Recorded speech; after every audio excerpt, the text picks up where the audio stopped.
नमस्कार। सबसे पहले आप सभी का हमारे चैनल में स्वागत है। इस वीडियो में हम क्लास 11 के इंडियन ज्योग्राफी बुक के चैप्टर फर्स्ट को देखने वाले हैं। इसमें हमने उन्हीं प्रश्नों को शामिल किया है जो कि परीक्षा की दृष्टि से काफ़ी महत्वपूर्ण है और ये आने वाले जितने भी एग्ज़ाम हैं उसमें आप लोग के लिए काफ़ी हेल्पफुल होंगे। तो आइए शुरू करते हैं। तो पहला चैप्टर है इसका भारत की स्थिति। देखते हैं इसमें से जो पहला प्रश्न है वो क्या है। तो पहला प्रश्न है, भारत का अक्षांशीय विस्तार क्या है ना। हम लोग जब ग्लोब में देखते हैं तो ग्लोब में दो प्रकार का रेखा होता है ना। ग्लोब में दो प्रकार का रेखा होता है। जो इस तरह से रेखा जो जाता है इसको हम क्या बोलते हैं, अक्षांश रेखा। और इस तरह से जो रेखा आता है उसको क्या कहते हैं हम, अक्षांश देशांतर रेखा कहते हैं। ठीक है। तो बोला गया है कि भारत का अक्षांशीय विस्तार कहाँ है, मतलब कहाँ से स्टार्ट होता है कहाँ तक जाता है। ठीक है। तो इसका जो आंसर हमारा जो होगा वो होगा 8 डिग्री 4 मिनट से लेकर के 37 डिग्री 6 मिनट उत्तरी अक्षांश। ये हमारा आंसर हो जाएगा, ऑप्शन सी। नेक्स्ट है, इनमें से किस देश के साथ भारत की सबसे लंबी स्थलीय सीमा है ना। सीमा एक्चुअली दो तरह का होता है। एक होता है ज़मीन में एक सीमा होता है और एक होता है समुद्री सीमा। ठीक है। तो स्थलीय सीमा पूछा गया है कि सबसे लंबा जो स्थलीय सीमा है वो हमारा है बांग्लादेश के साथ। ऑप्शन हमारा डी होगा। नेक्स्ट प्रश्न है, इनमें से कौन सा देश भारत की पश्चिमी सीमा से सटा हुआ है। यानी पूछा गया है कि भारत के पश्चिम में कौन सा देश भारत से सटा हुआ है। तो इसका जो आंसर हो जाएगा हमारा पाकिस्तान हो जाएगा, है ना। इस तरह से अगर हम देखेंगे कि भारत का ये हमारा हो जाता है पूरब, हो जाता है ये हमारा हो जाता है पश्चिम, हो जाता है ये हमारा उत्तर, हो जाता है ये हमारा दक्षिण हो जाता है। तो पश्चिम में हमारा क्या आता है, पाकिस्तान आता है। पाकिस्तान ही हमारा जो है पश्चिम में सटा हुआ है। ठीक है। नेक्स्ट प्रश्न है कि प्रसिद्ध फूलों की घाटी कहाँ स्थित है।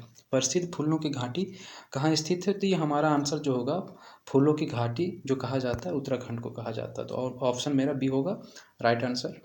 नेक्स्ट है, पाक जलडमरू डैश देशों के मध्य स्थित है। यानी कहा गया है कि पाक जलडमरू किन दो देशों के मध्य में स्थित है। यानी यहाँ पे एक देश होगा, यहाँ पे एक देश होगा, इन दोनों देशों के बीच में एक जलडमरू होगा जिसका नाम क्या है, पाक जलडमरू। ठीक है। तो पाक जलडमरू दो देशों के बीच में स्थित है। वो कौन सा देश है, एक हमारा जो है वो इंडिया है और एक हमारा जो है ये श्रीलंका। तो श्रीलंका और इंडिया के बीच में जो जलडमरू है उसको हम लोग क्या कहते हैं, पाक जलडमरू। ठीक है। तो इसका आंसर हमारा हो जाएगा ऑप्शन सी। नेक्स्ट है, नेक्स्ट प्रश्न है, भारत की समुद्री सीमाएं कितनी लंबी है ना। पहले भी बताए थे जैसे कि दो तरह का सीमा होता है, एक तो समुद्री सीमा होता है, एक स्थलीय सीमा होता है। ठीक है। भारत का आधा हिस्सा जो है इधर समुद्र है, इधर हमारा अरब सागर है, इधर हमारा हिंद महासागर, इधर हमारा क्या है, बंगाल की खाड़ी है। इसके बाद इधर से मेरा जो स्टार्ट होता है गुजरात से, ये मेरा क्या है पूरा स्थलीय स्थल है। कहाँ तक आता है हमारा ये पश्चिम बंगाल साइड तक आता है। यानी समुद्री सीमा जो हमारा स्टार्ट होता है यहाँ गुजरात से स्टार्ट होता है और कहाँ तक जाता है, पश्चिम बंगाल तक। तो इसी को क्या बोलते हैं हम लोग, समुद्री सीमा। तो बोला गया है कितना लंबा है ये। तो हमारा जो आंसर हो जाएगा ऑप्शन सी, 7515.6 किलोमीटर, है ना। 6 किलोमीटर। एक्चुअली वर्ग यहाँ नहीं होगा, ये मिस प्रिंट है। ठीक है। तो ये मेरा राइट आंसर हो जाएगा। नेक्स्ट हमारा प्रश्न है कि सिंधु को इंडस कौन लोग कहते थे, है ना। सिंधु जो है उसे इंडस कहा गया है। तो किनके द्वारा कहा गया है, तो यूनानियों और रोम वासियों के द्वारा सिंधु को इंडस कहा गया था। तो ऑप्शन ये इसका राइट आंसर होगा। नेक्स्ट प्रश्न है, इनमें से कौन सा देश भारत का पड़ोसी देश नहीं है। ठीक है। तो भारत का पड़ोसी देश कौन सा नहीं है। तो सबसे पहले अगर हम ये जान लेंगे कौन कौन सा भारत का पड़ोसी देश है तो हम लोग को जानने में ये आसानी हो जाएगा कि कौन सा भारत का पड़ोसी देश नहीं है। ये अगर हम भारत मान लेते हैं, ठीक है, फिगर देख लीजिएगा, मैनेज कीजिएगा थोड़ा कि इसका पड़ोसी देश क्या है। इधर हमारा पाकिस्तान है, इधर जाएंगे मेरा अफगानिस्तान आएगा, यहाँ से हमारा चाइना आता है। ठीक है। नीचे हम आएंगे तो यहाँ नेपाल है, यहाँ क्या है मेरा भूटान है, फिर यहाँ पे मेरा म्यांमार है। इसके बाद बीच में मेरा जो चारों तरफ से घेरा हुआ है वो मेरा क्या है, बांग्लादेश है। और दो ठो हमारा जो है द्वीपीय देश है, जैसे एक मेरा मालदीव है और एक हमारा क्या है श्रीलंका। तो ये सब हमारे क्या है, पड़ोसी देश है। ठीक है। तो इसमें पूछा गया कौन सा हमारा पड़ोसी देश नहीं है, तो यहाँ थाईलैंड का बात हुआ ही नहीं। तो थाईलैंड जो हमारा है वो पड़ोसी देश नहीं है। तो मेरा आंसर ये हो जाएगा। नेक्स्ट है, किस राज्य से कर्क रेखा गुजरती है। किस राज्य से कर्क रेखा गुजरती है? कर्क रेखा एक्चुअली जो है जब भारत से गुजरती है तो भारत को 2 भागों में बांट देती है, ठीक है।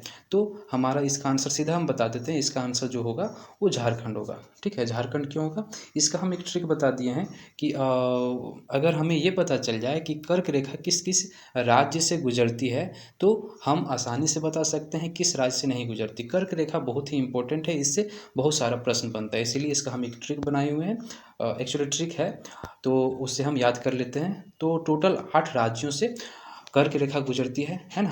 तो इसका हम एक ट्रिक है जिसके द्वारा हम याद कर सकते हैं, है ना। ट्रिक क्या है कि मित्र पर गमछा झाड़, ठीक है। तो मी से हमारा हो जाता है मिजोरम, त्र से हो जाता है त्रिपुरा, ये त्रा है। पा से हमारा हो जाता है पश्चिम बंगाल, रा से हमारा हो जाता है राजस्थान, गा से हमारा हो जाता है गुजरात, माँ से हमारा हो जाता है मध्य प्रदेश, छा से हमारा हो जाता है छत्तीसगढ़ और झा से हमारा होता है झारखंड। यहाँ रा जो है, रा को हम छोड़ देंगे, साइलेंट है। तो इस प्रकार से टोटल कितने राज्य से होकर के गुजरा है? तो 8, है ना। अगर प्रश्न इस तरह से पूछा जाएगा किस राज्य से नहीं गुजरा है तो हमारा तो 8 आंसर याद रहेगा, तो हम तुरंत बता देंगे किस राज्य से नहीं गुजरा है। तो चलिए नेक्स्ट प्रश्न पे चलते हैं। नेक्स्ट हमारा है निम्न राज्यों में से किसका क्षेत्रफल सबसे कम है, ठीक है।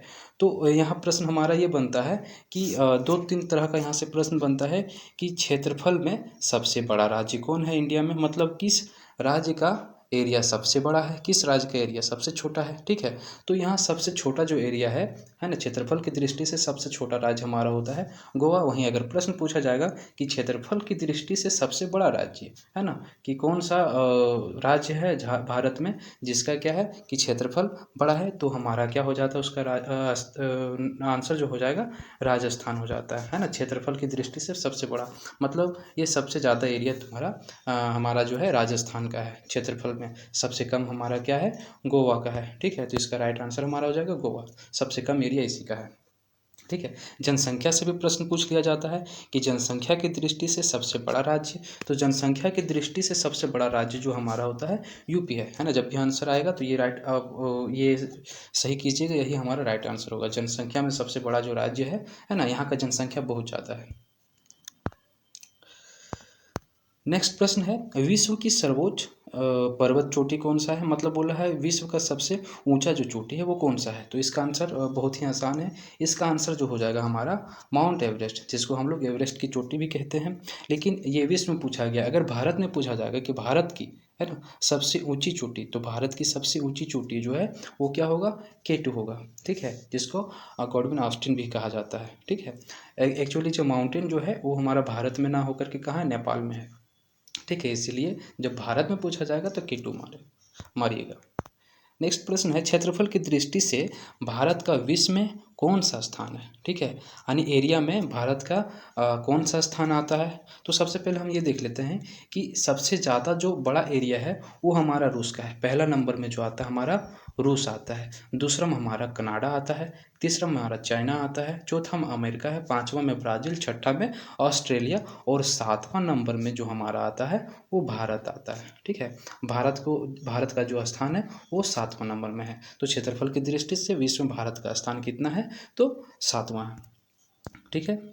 एक प्रश्न ये भी बनता है कि जनसंख्या की दृष्टि से विश्व में पहला स्थान किसका है? तो सबसे ज़्यादा जो अधिक जनसंख्या जो है वो हमारा इसका है, चाइना का है, ठीक है। और भारत का स्थान आता है सेकेंड, ठीक है। तो जनसंख्या की दृष्टि से भारत का केवां स्थान है? दूसरा स्थान है, ठीक है। तो ये भी आप लिख करके याद कर लीजिए। नेक्स्ट है भारत की सीमाएं किस देश को स्पर्श नहीं करती है। तो हम पहले भी बताए हुए हैं कि पड़ोसी देश को अगर हम याद कर लिए तो इस तरह से जितने भी प्रश्न आएंगे उसको हम आसानी से सॉल्व कर लेंगे, ठीक है। तो इसका हम आसानी से आंसर कर लेते हैं क्या कि नेपाल तो हमारा पड़ोसी देश है, म्यांमार भी हमारा पड़ोसी देश है, अफगानिस्तान भी हमारा पड़ोसी देश है, ये जो है किर्गिस्तान जो है हमारा पड़ोसी देश नहीं है। तो ये हमारा राइट आंसर हो जाएगा। नेक्स्ट है हमारा इनमें से कौन सी अक्षांश रेखा भारत को 2 भागों में बांटती है ना। तो भारत जो है, मान लेते हैं अगर ये भारत है, ठीक है, तो भारत को दो बराबर भाग में जो बांटने वाला रेखा है उसका नाम क्या है? कर्क रेखा। कर्क रेखा को बोला जाता है 23.5 डिग्री उत्तरी अक्षांश रेखा, है ना, 23.5 डिग्री उत्तरी अक्षांश रेखा। अगर ऑप्शन में अगर ये ना दिया हुआ रहे, पूछा जाएगा कौन सा रेखा भारत को दो भागों में बांटता है, तो अगर ऑप्शन में कर्क रेखा ना दिया हो और लिखा हुआ रहे 23.5 डिग्री उत्तरी अक्षांश रेखा, तो हमारा वही राइट आंसर हो जाएगा। फिर कभी कभी प्रश्न ये बन जाता है कि कौन सा रेखा पृथ्वी के दो बराबर भाग में बांटता है ना। तो याद ध्यान दीजिएगा, भारत को जब बोलेगा तो कर्क रेखा, लेकिन जब पृथ्वी को बोला जाएगा तो इसका आंसर जो हो जाएगा भूमध्य रेखा। ठीक है, भूमध्य रेखा पृथ्वी को दो भागों में बांटती है। एक दो भागों में बांटने के बाद इधर वाला जो हिस्सा है उसको बोलते हैं हम उत्तरी गोलार्ध, और नीचे वाला को बोलते हैं हम दक्षिणी गोलार्ध। ठीक है, भूमध्य रेखा का बहुत सारे नाम है, जैसे एक और नाम है विषुवत रेखा और एक नाम है 0 डिग्री अक्षांश रेखा। ठीक है, तो 3-4 प्रश्न यहाँ से बन जाते हैं। ठीक है, तो इसका जो आंसर है कर्क रेखा। कर्क रेखा भारत को दो भागों में बांटती है। नेक्स्ट है, पृथ्वी अपने अक्ष पर किस दिशा से घूमती है? ठीक है, पृथ्वी मतलब कैसे घूमती है? पूर्व से पश्चिम, के पश्चिम से उत्तर, उत्तर से दक्षिण, कैसे? तो इसका जो आंसर हो जाएगा कि ये पश्चिम से पूरब की ओर घूमती है ना। इधर हमारा क्या होता है, जैसे अगर हम देखेंगे ये हमारा पश्चिम है, ये हमारा पूरब है, ये हमारा उत्तर है, ये हमारा दक्षिण है, तो किधर से? पश्चिम से पूरब की ओर ऐसे ऐसे करके घूमती है। ठीक है, तो इसका राइट आंसर जो हमारा हो जाएगा वो ऑप्शन डी, है ना, पश्चिम से पूरब की ओर घूमती है। नेक्स्ट हमारा जो क्वेश्चन है वो है कि भारत का क्षेत्रफल कितना है, एरिया कितना है, कितना लंबा चौड़ा है? ठीक है, तो इसका जो राइट आंसर हो जाएगा, इसको याद कर लीजिएगा कि 32,87,263 किलोमीटर स्क्वायर। ठीक है, वहाँ पे मिस प्रिंट था कि किलोमीटर स्क्वायर, है ना। ये तभी लगता है स्क्वायर, जिसको वर्ग हम बोलते हैं, जब क्षेत्रफल पूछा जाए। क्षेत्रफल नहीं पूछा जाए, जब लंबाई चौड़ाई पूछा जाए तो ये स्क्वायर यानी वर्ग वहाँ नहीं लगा हुआ रहेगा। ठीक है, तो वहाँ थोड़ा सा मिस्टेक था, उसको देख लीजिएगा।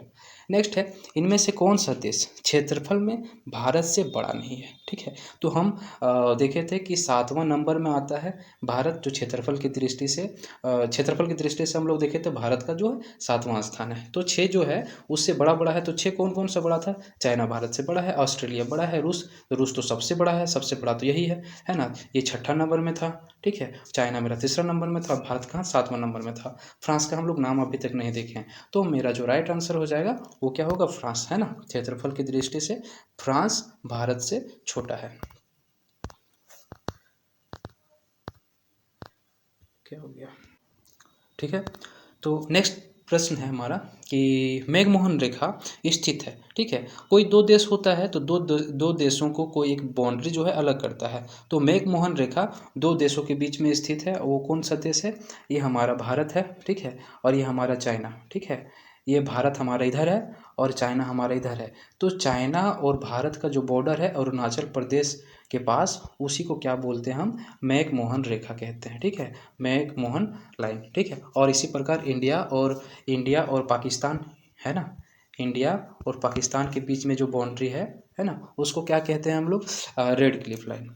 ठीक है, तो इसका आंसर हमारा हो जाएगा मैकमोहन रेखा जो है भारत और चाइना के बीच में है। ठीक है, हाँ, अभी बताए थे रेड क्लिफ लाइन किसके किसके बीच में है? भारत और पाकिस्तान के बीच में है। ठीक है, ये सब एकदम याद कर लीजिएगा, बहुत इंपॉर्टेंट है। एक और प्रश्न पूछता है डुरंड लाइन, डुरंड रेखा। ठीक है, तो डुरंड रेखा पहले जो है वो पाकिस्तान और अफगानिस्तान का बाउंड्री है। ठीक है, लेकिन जब इंडिया और पाकिस्तान जब अलग नहीं हुआ था तो वही डुरंड रेखा जो है इंडिया और अफगानिस्तान का बाउंड्री था। चलिए, ठीक है। नेक्स्ट प्रश्न है, बांग्लादेश की सीमा से लगे भारत के राज्य। ठीक है, यानी कौन कौन सा राज्य है भारत का जो बांग्लादेश से सटा हुआ है? ठीक है, तो इसका सीधा सा आंसर ही हम बता देंगे, इसको पीछे हम एक्सप्लेन कर देते हैं कि ऑप्शन में जब भी नागालैंड रहेगा तो नागालैंड हमारा नहीं होगा, क्योंकि नागालैंड बहुत दूर है। देखिए, नागालैंड नागालैंड नागालैंड, तो ये सब आंसर नहीं होगा। मेघालय, है ना, असम, पश्चिम बंगाल और त्रिपुरा, ये हमारा जो है सटा हुआ है किससे? बांग्लादेश से। देख लेते फिगर में, ये हमारा देखिए, ये हमारा बांग्लादेश है। और ये हमारा कि देखिए बांग्लादेश से कौन सा सटा हुआ है? एक तो पश्चिम बंगाल, फिर ये हमारा ग्रीन कलर में है जो है मेघालय। ठीक है, असम देखिए यहाँ से घूम के आया, यहाँ से आया है तो असम भी है। ये हमारा त्रिपुरा, ठीक है, ये मिजोरम, और देखिए नागालैंड कहाँ है? पूरा यहाँ है। ये हमारा बांग्लादेश ये हमारा नागालैंड है, ठीक है, नागालैंड, ठीक है, ये हमारा है मणिपुर। तो नागालैंड, मणिपुर, अरुणाचल प्रदेश, ये सब जो है बांग्लादेश के साथ अपना सीमा नहीं बनाता है, मतलब टच इसको नहीं करता। तो हमारा राइट आंसर हो जाएगा ऑप्शन सी, है ना, समझ में आ गया होगा। नेक्स्ट है, क्षेत्रफल की दृष्टि से भारत का सबसे बड़ा राज्य कौन सा है ना, बताए थे क्षेत्रफल की दृष्टि से सबसे बड़ा एरिया किसका है, राजस्थान का है, हम लोग देख चुके थे, है ना, एरिया भी देख सकते हैं, ये वाला है, ठीक है। नेक्स्ट है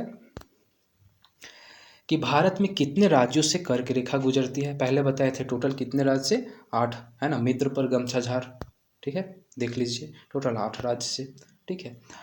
नेक्स्ट प्रश्न हमारा है कि कौन सा राज्य बांग्लादेश से अपनी सीमा नहीं बनाती, है ना, तो नागालैंड, अभी बताया ना, नागालैंड बहुत दूर है ना, नागालैंड हो गया, मणिपुर हो गया, ये सब बांग्लादेश के साथ सटा हुआ नहीं है। कौन कौन सा सटा हुआ, पश्चिम बंगाल सटा हुआ, मेघालय सटा हुआ है ना।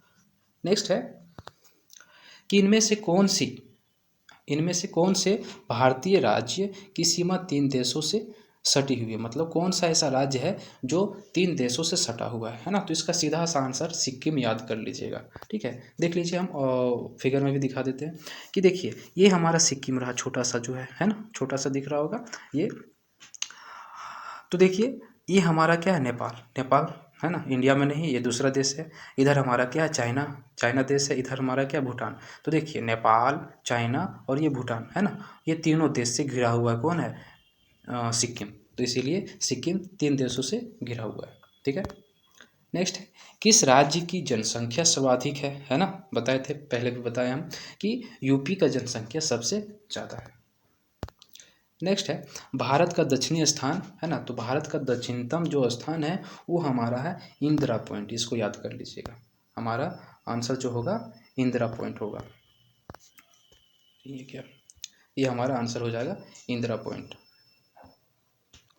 नेक्स्ट प्रश्न है, निम्नांकित आमयोत्तर में कौन सा भारत का मानक आमयोत्तर है, ठीक है। तो इसका जो आंसर हो जाएगा, इसको याद ही कर लीजिएगा एक तरह से, इसका आंसर हो जाएगा 82.5 डिग्री, है ना, 82.5 डिग्री। यहाँ ये छूटा हुआ है ना, सॉरी ये छूटा हुआ, यहाँ मिनट होता है ना, 82 डिग्री 30 मिनट, है ना, पूर्वी देशांतर। बताए कि जो देशांतर रेखा है, इस तरह से जो देशांतर रेखा गया है, ये समय का निर्धारण करती है, ठीक है। तो ये जो 82.5 डिग्री जो भारत है ये हमारा, ठीक है, मान लेते हैं ये भारत है, तो 82.5 डिग्री जो ये गया है भारत में। और अच्छा एक चीज़ और प्रश्न पूछ लेते हैं यहाँ से कि 82.5 डिग्री जो रेखा है वो कहाँ से गुजरी है, तो 82.5 डिग्री जो पूर्वी देशांतर रेखा है वो हमारा यूपी का एक जगह है इलाहाबाद, जिसका नाम अभी चेंज हो गया है, उसका नाम अभी क्या है, प्रयागराज। तो प्रयागराज के नैनी, है ना, नैनी एक जगह है, वहाँ से गुजरा हुआ है 82.5 डिग्री का जो देशांतर रेखा है। यही 82.5 डिग्री का जो देशांतर रेखा है उसी को क्या बोला जाता है,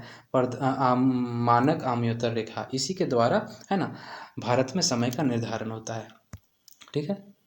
नेक्स्ट है, इनमें से कौन सा राज्य किसी भी देश के साथ सीमा नहीं बनाती है, तो इसका सीधा सा आंसर हरियाणा हो जाएगा। ये किसी भी देश के साथ सीमा नहीं बनाती है। हम यहाँ देख सकते हैं ये हरियाणा रहा, ठीक है। इसके बाद राजस्थान देखिए पाकिस्तान के साथ सीमा बनाता है। पंजाब देखिए, पंजाब भी पाकिस्तान के साथ। ये लद्दाख है, ठीक है, लद्दाख जो है ये भी तो मतलब सारा राज्य जो है किसी न किसी देश के साथ सीमा बनाती है ना। तो बीच में जो भी राज्य आते हैं वो किसी भी देश के साथ सीमा नहीं बनाते। जैसे दिल्ली देख लीजिए, एमपी देख लीजिए, छत्तीसगढ़ देख लीजिए, ये तेलंगाना है, ये किसी भी देश के साथ सीमा नहीं बनाती है, ठीक है।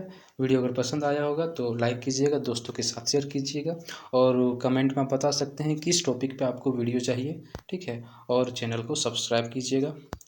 और अगर आपको इसका पीडीएफ अगर चाहिए तो हमारा जो टेलीग्राम चैनल है ना, उसे आप ज्वाइन कर सकते हैं। टेलीग्राम चैनल का नाम है देव स्टडी सर्कल, ठीक है। वहाँ पे हम इसका पीडीएफ डाल देंगे, जिनको डाउनलोड करना है डाउनलोड करके आप आराम से पढ़ सकते हैं।